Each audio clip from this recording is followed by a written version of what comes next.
Hello everyone, I'm Extra Cheesy 87 and welcome back for some more Danganronpa 3 anime commentary. This time we are doing Future 9.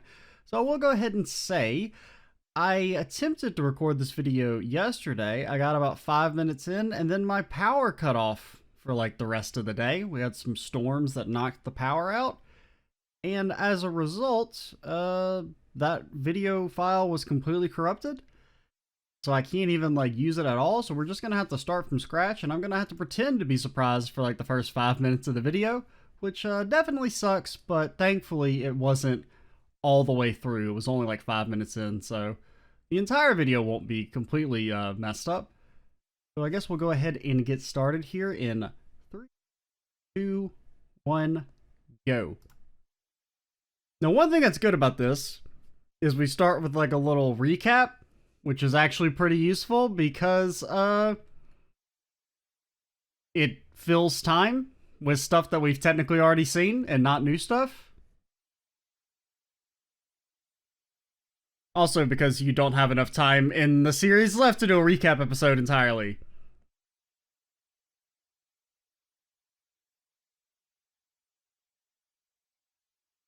Now, even though I did see the first 5 minutes like less than 24 hours ago, I've already kind of forgotten it, if I'm being honest, which maybe says drastic things about my memory capabilities.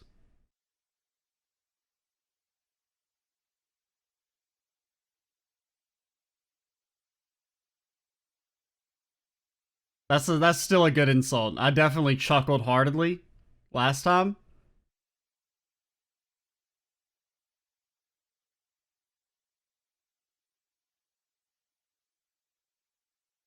Okay, so yeah, the building collapsed in the last video. Okay, the last episode.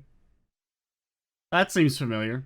I mean, granted, because as previously stated, I saw this already. Um, and the fact that I'm not remembering it is scary.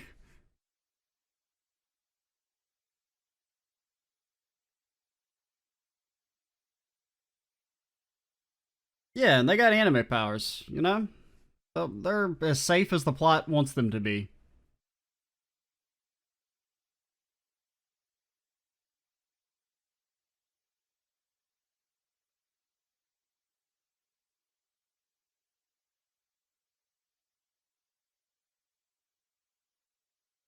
Lagasp, it's a dead end after all.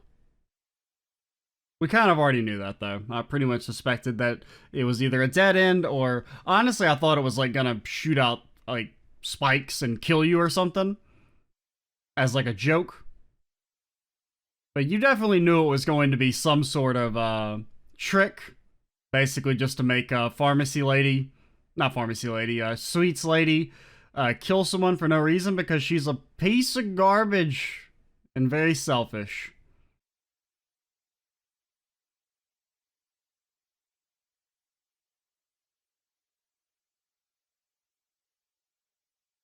Now I super don't have anything to say during the intros. I'm already like at a loss for what to say, much less when uh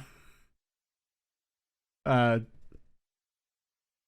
can't because I can't remember what I talked about in the actual last episode or not. I don't remember if I talked about this in part 8 or if it was when I originally recorded this video. But it is kind of neat. Like I wonder if animator guy having the 3 arrows in him is like a reference. I mean, I feel like that is a reference to the Danganronpa 2 Wizard of Oz sequence, but is it also a reference because it's an animation and he's an animator? So is it like a double reference?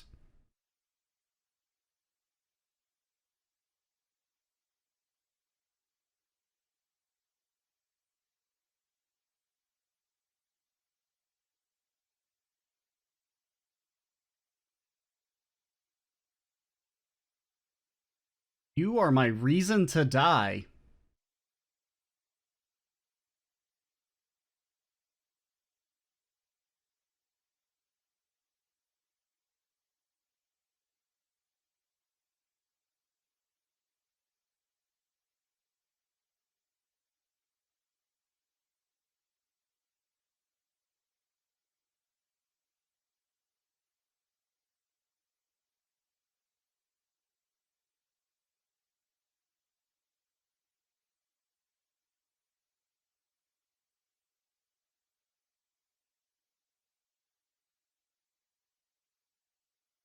Yeah, just under the ocean. Not a surprise. Why are you being weird about it?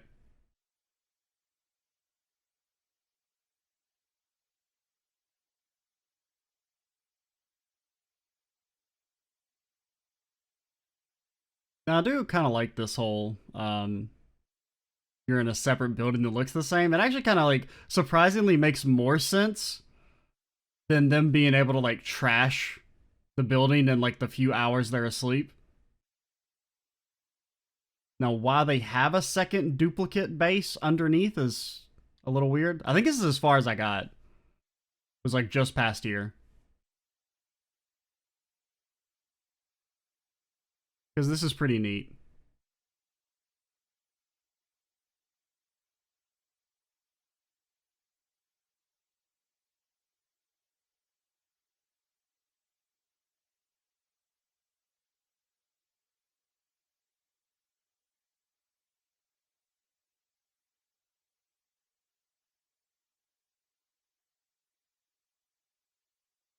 Yeah. So I guess the question is like, yes, I did not get this far. So we're in new content now. Yeah, it's hard to tell. Like the vice chairman is just being like if he's just keeping that a secret or if he's part of how they got in here.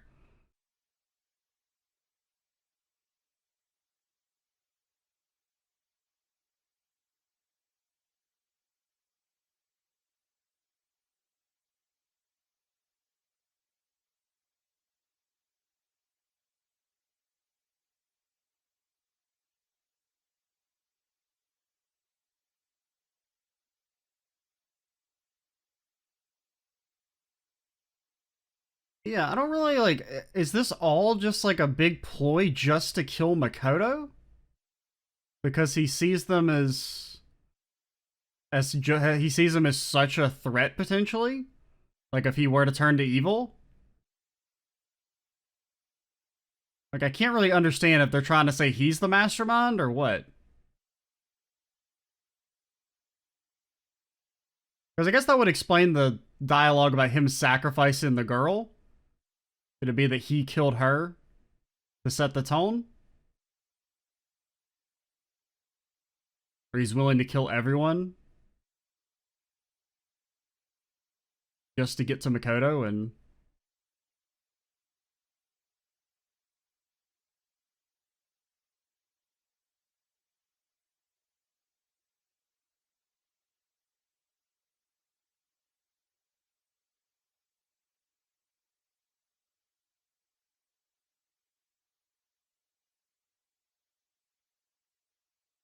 And it would be pretty thematic for him to be the mastermind at the end of it.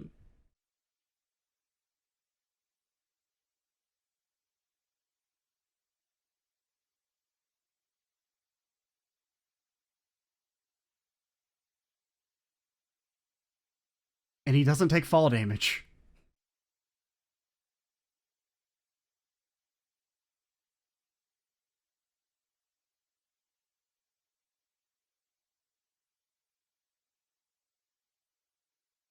Well, there was this time we all voted to kill him.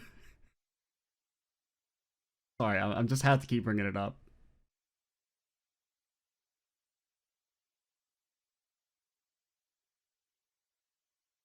And then Kyoko never apologizes for being like, sorry about voting to execute you. My bad.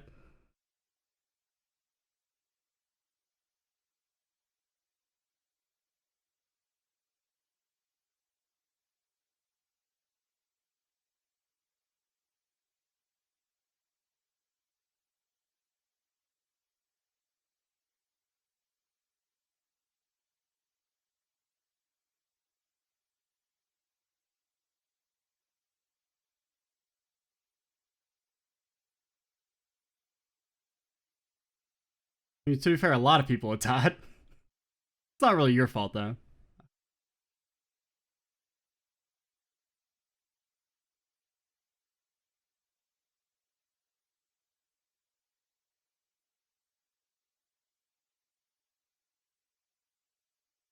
Slap him. Slap him. Do it.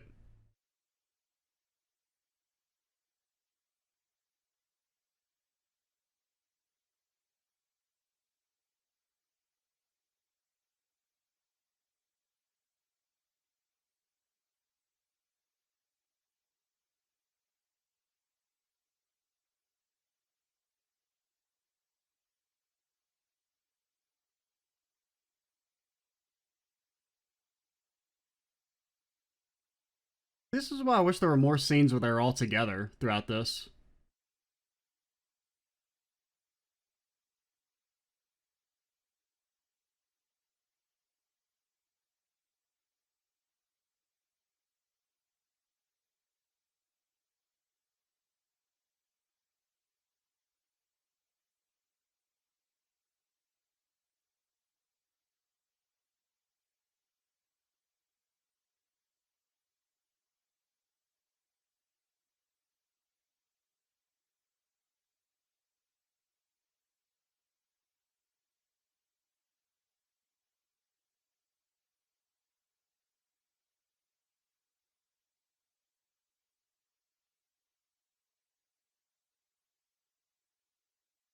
Pretty rude.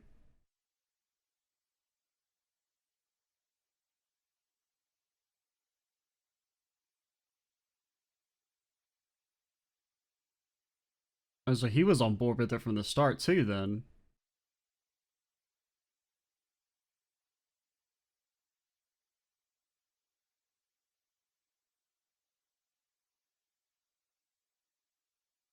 yeah, you're gonna get stabbed, 1000%.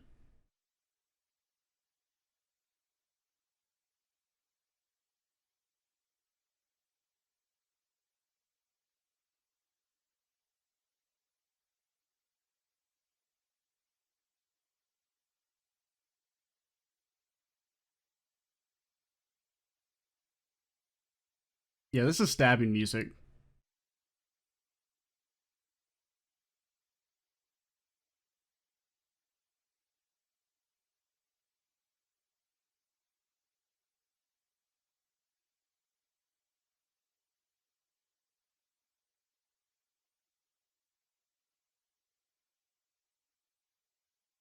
Dude's got serious main character syndrome.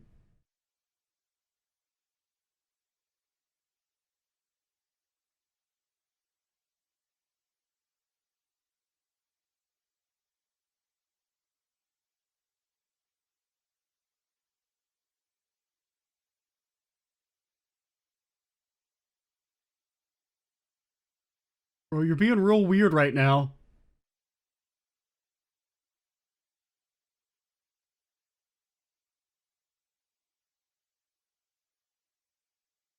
Like I said, that's stabbing music. And why does his sword made of lava now? I don't really know, but I mean, it's kind of cool, I guess.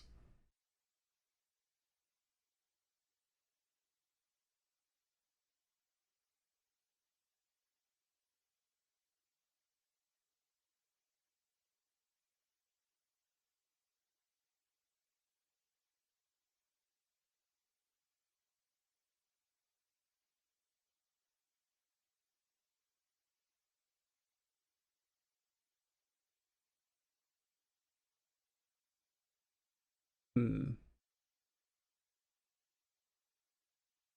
So, I mean, in a lot of ways, this is kind of like a recreation of the student council killing from in the Despair arc.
No, you definitely were.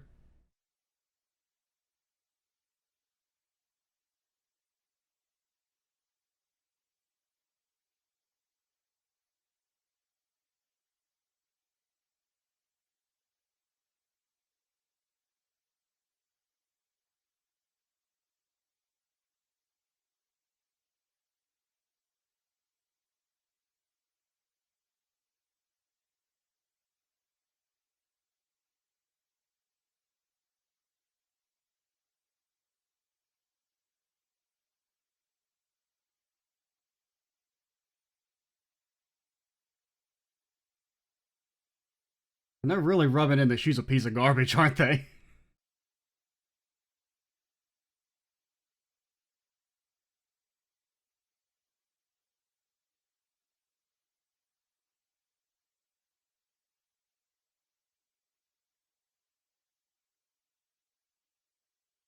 Oh, and she fed it to him?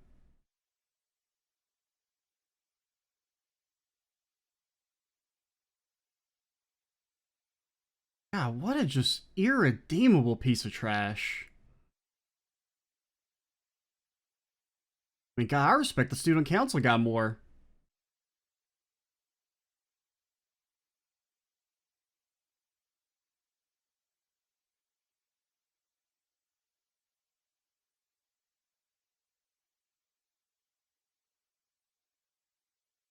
It's like, honestly, it doesn't even, like, make any sense. Like, if you really think about it,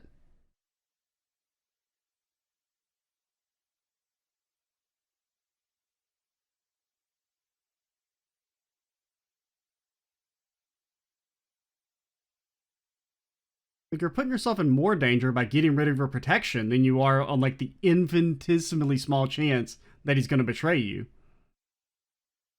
Like, it doesn't really logically make any sense, her killing him there.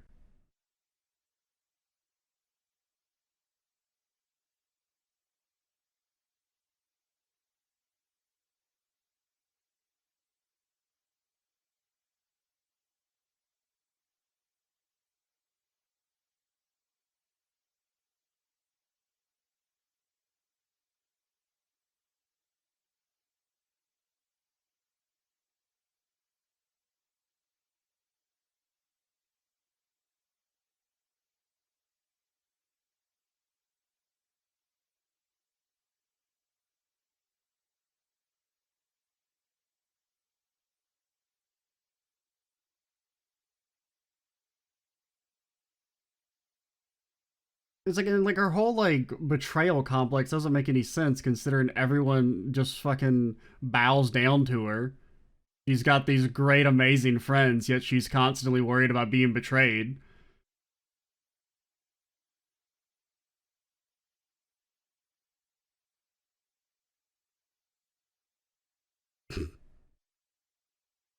All those piggyback rides, she's getting swole.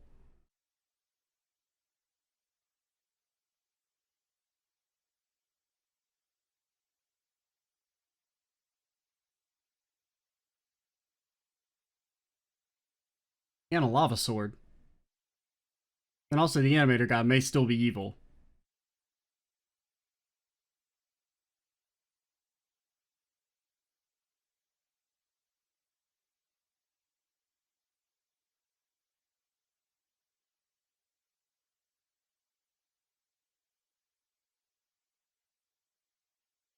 That's big death flag speech right there. Don't like that.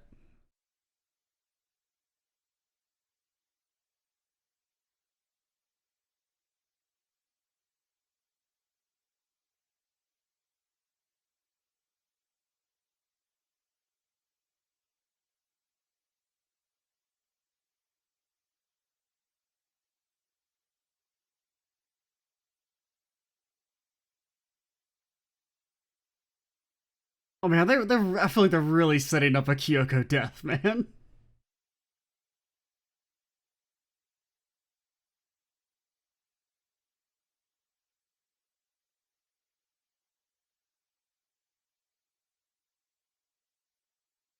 Okay, it's just her. That's good. Now, hopefully, it's just her.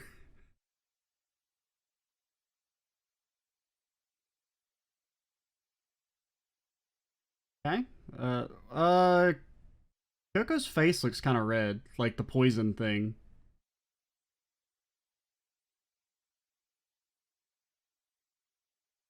Oh, no, then yeah, she's not getting up. What was her thing again? Do we even know?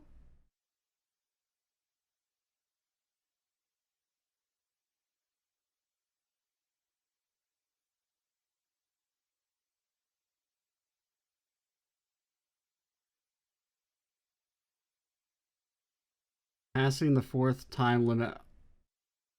Whoa. So that's how they knew, and that's how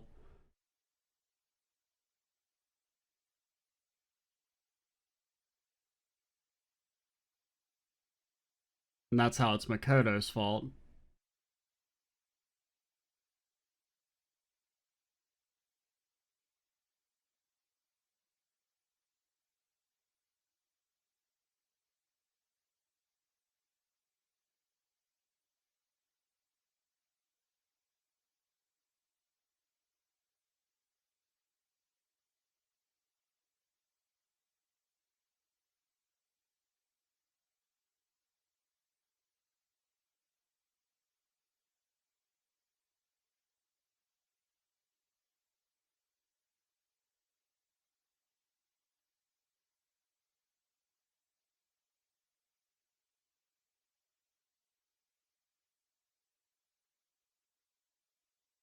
Yeah, so he knows what all of them are.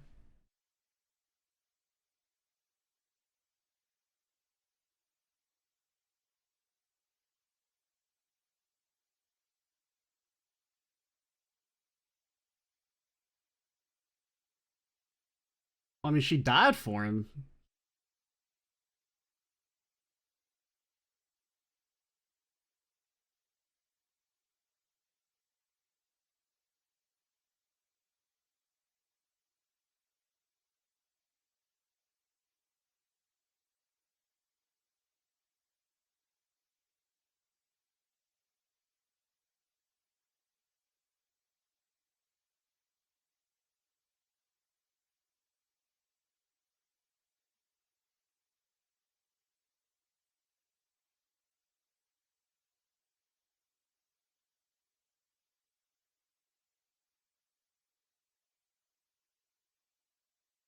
So, probably the best overall episode. Lots of stuff happened. I mean, as soon as they said the thing about one of the characters from the original cast was gonna die, I figured it was gonna be Kyoko, just because that's the probably the most impactful one, right? Especially with it being like Makoto being the cause of it, right? Considering that they're the ones that have like are set up to having the closest like friendship in the main game. But I do actually like the student council guy being the mastermind. I think that's I'm glad they're not just going to introduce like some new character in the last like couple episodes, which would have been a little half baked, I think.